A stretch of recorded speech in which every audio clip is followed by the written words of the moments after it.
Russia Ukraine যুদ্ধ থামাতে এখন মরিয়া যুক্তরাষ্ট্র। এই দুই দেশের যুদ্ধ থামাতে কেবলমাত্র ইউক্রেনকে না, ভূখণ্ড ছাড় দিতে হবে রাশিয়াকেও। কিন্তু এই শর্তে ঠিক কতখানি রাজি থাকবে রুশ প্রেসিডেন্ট? একরোখা পুতিন ইউক্রেনের সঙ্গে যুদ্ধ থামাতে নিজেদের ভূখণ্ড ছাড়ার সমঝোতা স্বাক্ষর করবেন কিনা তা নিয়ে বিস্তারিত জানাচ্ছেন লিমা সায়ন্তী।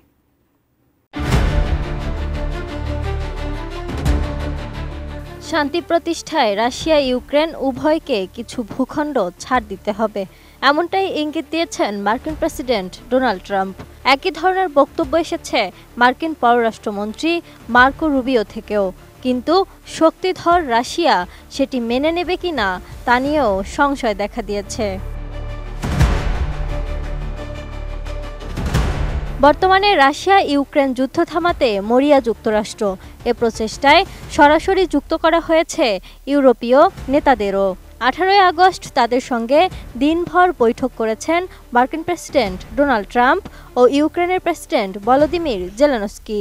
বৈঠকে পশ্চিমা স্বার্থ রক্ষা করে কিভাবে যুদ্ধ থামানো যায় তা নিয়ে বিস্তর আলোচনা করেন এসব নেতারা। এর আগে রুশ প্রেসিডেন্ট ভ্লাদিমির পুতিনের সঙ্গে আলাস্কায় বৈঠক করেন ট্রাম্প। রুদ্ধদ্বার সেই বৈঠক নিয়ে আশাবাদী হয়ে উঠেছেন মার্কিন প্রেসিডেন্ট। আগামী কয়েক সপ্তাহের মধ্যে জেলেনস্কি পুতিন বৈঠকেরও উদ্যোগ নিয়েছেন তিনি।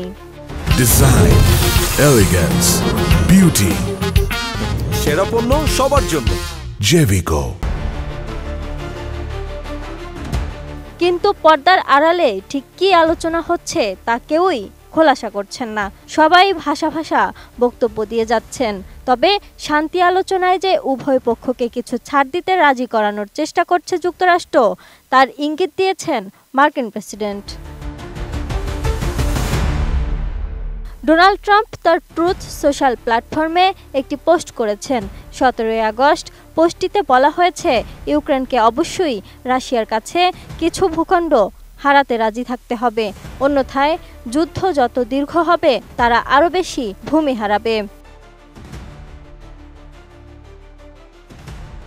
এদিকে ফক্স নিউজকে দেয়া একটি সাক্ষাৎকারে মার্কিন পররাষ্ট্রমন্ত্রী মার্কো রুবিও বলেছেন, রাশিয়া এবং ইউক্রেন উভয়কেই শান্তি চুক্তি করার জন্য ছাড় দিতে হবে।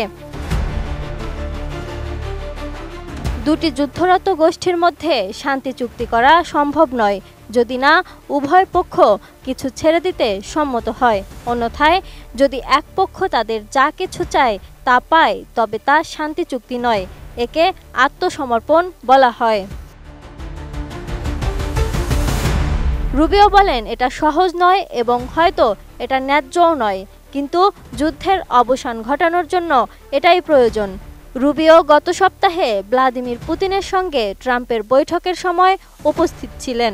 রুবিও আরও বলেন, এই লাইনগুলো কেমন হবে তা পুতিন এবং জেলেনস্কির ওপর নির্ভর করবে।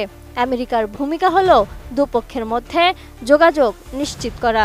রুবিও বলেন, আমরা সেখানে সাহায্য করার জন্য অবশ্যই থাকব। Lima Sayanti, desk report, ATN news.